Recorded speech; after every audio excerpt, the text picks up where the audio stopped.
চারিয়া তোরা বাবার চরণ ধন আয়না বসাই যাবে তোর কলবের ভিতর বাবারে আছে না।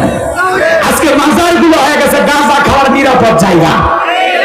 গাঁজার কলগিতে টান মারি এমন ধুয়ে ছাড়ে, রাস্তায় প্রশাসনের লোকেরা দাঁড়িয়ে থেকে বলে ওর সে রান্না চলছে। আছে না নাই? আমি যে কথা বলতে চাচ্ছিলাম হৃদয়ের কান পেতে কথাগুলো শুনেন। নেতার পায়ে সিজদা দেওয়া শিরিক, বাজারে সিজদা দেওয়া শিরিক। এই মাথা দুনিয়ার কোন পীরের কাছে কোন মানুষের কাছে নত হবে না। আল্লাহ ছাড়া আল্লাহর গোলাম দুনিয়ার কারোর কাছে মাথা নত করতে পারবে না। তোমার ইবাদত করি, তোমার গোলামি করি, সাহায্য তোমার কাছে চাই। আপনি ভণ্ড পীরের কাছে সিজদা দিয়ে কি চান? কথা কেন মাজারে পীর সাহেবের কাছে সিজদা দেয়, সিজদা দিয়া উল্টো পাল্টা কথা বলে। সবকিছু চারিয়া তোরা বাবার চরণ ধন আয়না বসাই যাবে তোর কলবের ভিতর বাবারে আছে না। আজকে মাজার গুলো হয়ে গেছে গাঁজা খাওয়ার নিরাপদ জায়গা। গাঁজার কলগিতে টান মারি এমন ধুয়ে ছাড়ে, রাস্তায় প্রশাসনের লোকেরা দাঁড়িয়ে থেকে বলে ওর সে রান্না চলছে। আছে না নাই? রাগ করছেন আপনারা? সমাজে এগুলো বলা যায় না। গাঁজা খাইয়া মুজদারি লাল বানাইছে, টর্চ লাইটের মুখকে খুঁজে পাওয়া যায় না। বগলে শুনতে বেড়ি বাড়ি হয়েছে, আর সুন্দরবনে বসে বান্দরবনে কি অবস্থা? কথা কেন আছে না নাই? আবার ওদের দরবারে ঢুকি তবলা বাজে, মানুষ গান গায়। পানির ভিতরে চললে বাতি ঝড় বাতাসে অনে দে না, ল্যাংটা বাবার বুড়ি ধরলে নামাজ রোজা লাগে না। যে পীর সাহেব বলবে নামাজ রোজা লাগে না, তো পীর না টাটকা শয়তান। পীর ছিল শাহজালাল, খানকাই পীর, রাজপথে পীর, নারাই তাকবীর হুঙ্কার দিয়েছেন, গৌর গোবিন্দ পালাইতে বাধ্য। পীর ছিল শাহজালাল, শাহপরান, শাহ আব্দুল বাইজিদ বুস্তামি, আব্দুল কাদের জিলানী, আল্লামা খাজা মঈনুদ্দিন চিশতি রহমাতুল্লাহ আলাইহি, রংপুরের কেরামতুল্লাহ, বগুড়ার শাহ সুলতান। বড় বড় আল্লাহ ওয়ালাদের কারণে এদেশে ইসলামের প্রচার প্রসার হয়েছে। আল্লাহ ওয়ালা খুবই ভালো জিনিস। ওয়াকুনু মাস সাদিকিন, তোমরা সত্যবাদীদের সঙ্গে হও। সে পীরের পা থেকে মাথা পর্যন্ত নবীর সুন্নাত দিয়ে ঢাকা, যার চেহারার দিকে তাকালে আল্লাহর কথা স্মরণ হয়। সে পীর নিজের ইমামতিতে মুরিদদেরকে নামাজ আদায় করে। সেই পীরের দরবারে মহিলা যায় না। আজকে অনেক দরবারে নারী পুরুষ একত্রে জিকির। পীরের বয়স হয়ে গেছে, স্বভাব পাল্টায়নি। মহিলা মুরিদ দেখলে কয় মা হয়। মহিলা চিন্তা করে এত বড় আল্লাহর ওলি, দুই হাত বাড়ায় ডাকে, যদি কাছে না যায় জাহান্নামে জায়গা হবে না। বাধ্য হয়ে তখন পীর সাহেবকে চাপে ধরছে। আর পীরের বুকের ভেতর এত শান্তি পাইছে, আনন্দের ঠেলা গান গায়, বাবা আমি তোমায় ভালোবাসি, তোমার চরণ সুন্নিতে বাবা তোমার কাছে আসি গো বাবা, আমি তোমায় ভালোবাসি। যে মহিলা স্বামীকে বাদ দেয়, পীরের ফাটা সোনা খায়, ওই নারীর চরিত্রে ঠিক নাই। আপনার বউকে আপনি মাজারে পাঠান, আপনি কি দুর্বল?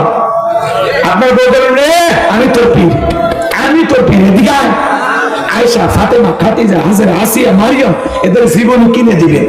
যেগুলো সব জান্নাতি নারী, এদের জীবনী পর, এইভাবে জীবন বল, তারপরে মর, জান্নাতের রাস্তা ধর।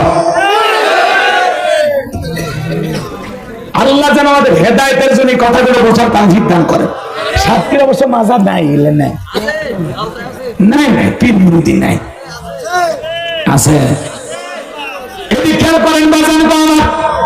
এরপরে ট্রাকের পেছনের সেরা স্যান্ডেল ঝুলানো কেন? তাই দুর্ঘটনা থেকে বাঁচানোর জন্য। আচ্ছা আপনাদের বলুন তো, এই সেরা স্যান্ডেলের উপরে ভরসা না ভরসা কার হবে? আরো জোরে বলেন। এরপরে টিয়া পাখির কাছে যে ভাগ্য গণনা করে, কবিরাজের কাছে যে ভাগ্য গণনা করে, আচ্ছা জানেন কথা বোঝেন নাই মনে হয়। আপনার ভাগ্যে আগামীকাল কি ঘটবে আল্লাহ ছাড়া দুনিয়ার কেউ জানে। কবিরাজের কাছে এক মহিলা গেছে, কবিরাজ আজে বাজে কথা বলে বলছে আপনার স্বামী আপনারা ভালোবাসে না, বালিশের নিচে তাবিজ আছে, পুকুর ঘাটে নারিকেল গাছের নিচে এক শিশিতে তাবিজ পোতা আছে, নানান ভাবে কথা বলছে। আপনার স্বামী তো আপনাদের বাদে আর একটা মেয়ের সাথে সম্পর্ক আছে।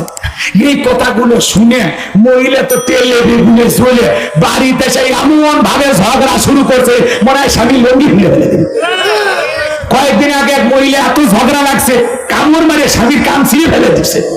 এরকম বউ যার দুনিয়াতে জাহান্নাম তা।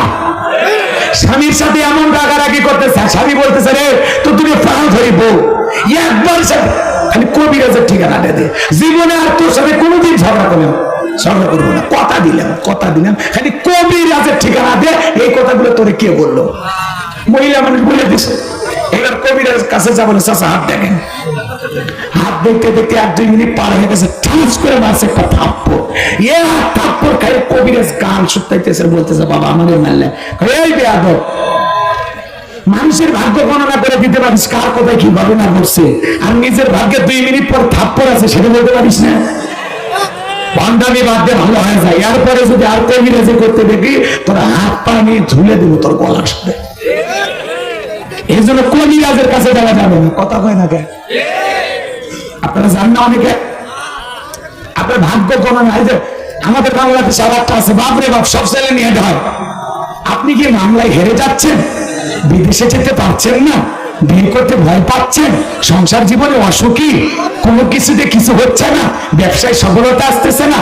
আসুন শেষ দর্শন, আজবেরি জেমস হাউস, লিটন দেওয়ান চিস্তি। এক আংটিতে সব সমস্যার সমাধান।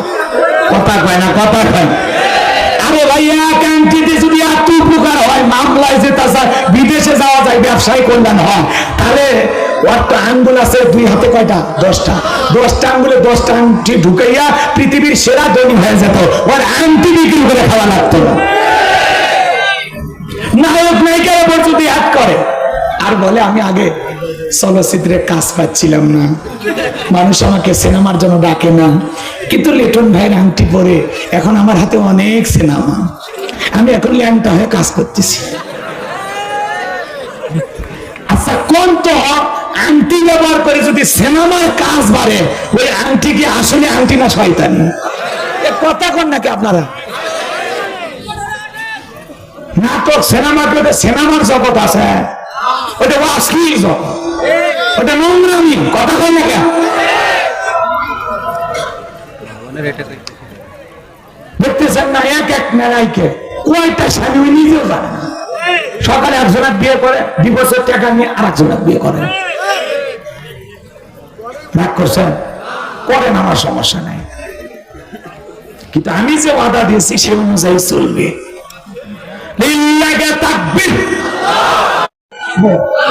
এরপরে শনিবার মঙ্গলবার সফর করা হয় না কেন? এগুলো দিন শুভ না। ইসলামের শুভ অশুভ বলে কিছু নাই। কথা কয় না কেন? ইসলামের সব কল্যাণ। কথা কয় না? এরপরে নতুন ছেলের বউ চা বানায় থেকে কাপটা পরে যদি ভাঙিয়ে যায়, অলক্ষণে বউ আছে, কুলক্ষণে বউ আছে। প্রথম দিনে সংসারের জিনিস ভাঙছে, এ পুরো সংসার ভেঙে খান খান করবে। আরে ভাই, এটা তো একটা দুর্ঘটনা। এই ঘটনা শাশুড়ির হাত থেকে ঘটতে পারে, ননদের হাত থেকে ঘটতে পারে। একটা চায়ের কাপের সাথে মানুষের ভাগ্য নিয়ে খেলা করে। কথা কয় না? এগুলো বাস্তব না। এরপরে কয় জমজ করে খেলে জমজ বাচ্চা ভালো। যেই মহিলার বাচ্চা হয় না, বাজারে সব জমজ করে খাওয়া যান, এরপরে যদি আল্লাহ 2-1টা বাচ্চা দেয়। কথা কয় না ভাই? জমজ কালা খেলে যদি জমজ বাচ্চা হয় এটা তো ভালো।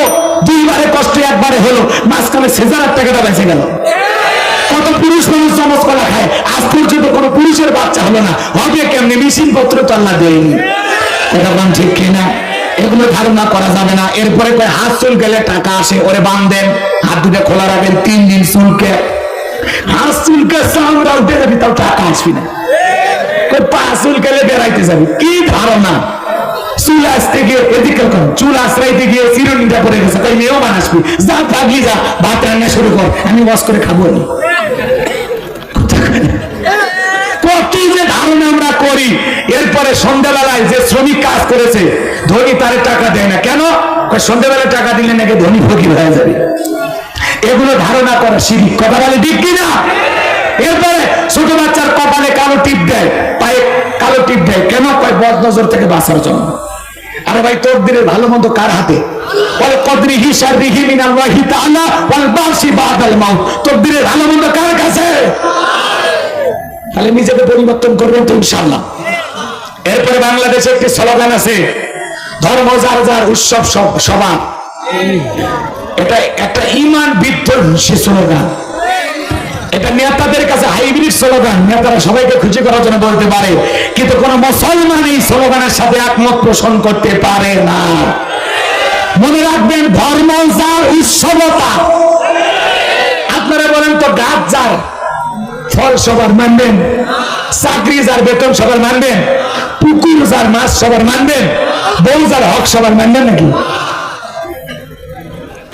মাছ যার, এদিকে করো, পুকুর যার মাছটাও তার, নারিকেল গাছ যার নারিকেল তার, চাকরি যার বেতন তার, বউ যার হক তার। কথা কয় না ভাই? ধর্ম যার উৎসবতা। বৌদ্ধদের উৎসব বৌদ্ধদের কাছে, খ্রিস্টানদের উৎসব খ্রিস্টানদের কাছে, অমুসলিমদের উৎসব অমুসলিমদের কাছে, মুসলমানের উৎসব মুসলমানের কাছে। নাকি আমাদের ঈদের নামাজে অমুসলিমেরা আসে, জুমার নামাজে তো আসে, মরে গেলে জানাজায় আসে, কুরবানি দেওয়া তিনি গরু ছাগল কুটে সহযোগিতা করে, নাকি রাম রাম বলে 3 কিলো দূরে যায়। তা আপনার ঈদের নামাজে আসে না, জুমার নামাজে আসে না, জানাজায় আসে না, আপনার ধর্মের উৎসবে তারা কখনো ভিড় করে না, আপনাকে ডিস্টার্ব করে না। আর আমরা মুসলমান এতটাই নির্লজ্জ, এতটাই বেহায়া, যখন তাদের উৎসব আছে, পূজা আছে, আমরা স্লোগান দেওয়া যাই, মেলায় যাই রে, মেলায় যাই রে। কথা কেন? মুসলমান বউ বাচ্চা মোটর সাইকেলে তুলে বোরকা পরে পূজার মেলায় যাচ্ছে। এর চাইতে নির্লজ্জ বেহার কেউ আছে? তারা তোমাদের ধর্মের উৎসব আসে না, তোমরা কেন যাও? তুমি কেন যাও? আবার ওয়াজ করে যতই বুঝায়, হয় একদিনে না পূজা দেখতে পেরে গেছে, আমি কি হিন্দু হয়ে গেলাম? এই ঠেটারে বুঝাবে কি? জিমিরাই ওয়াজ করে আর সংশোধন করা যাবে না। আরে ভাই, আপনার ধর্মের উৎসব আপনি পালন করবেন, তাদের ধর্মের উৎসব তারা পালন করবে। মুসলমানেরা যে জনপদের ক্ষমতায় থাকবে, অমুসলিমেরা সেই জনপদে নিরাপদে থাকবে। আমাদের দায়িত্ব মুসলিমদের নিরাপত্তা দেওয়া। তারা তাদের ধর্মীয় উৎসব পালন করবে, যা খুশি তাই করবে, হরিবাসর করুক, হরি কীর্তন করুক, পূজা করুক, কোনো সমস্যা নাই, মুসলমান নিরাপত্তা দেবে। কথা কয় না? দিনের ভিতরে কুসুম যতটা নিরাপদ, মায়ের কোলে দুধ পান করা শিশুটা যেমন নিরাপদ, অমুসলিমেরা মুসলমানরা যে এলাকায় ক্ষমতায় থাকবে সবচেয়ে বেশি নিরাপদে থাকবে। তাদের অধিকার নিশ্চিত করতে হবে। কি রে পাগলা, রাগ করছে?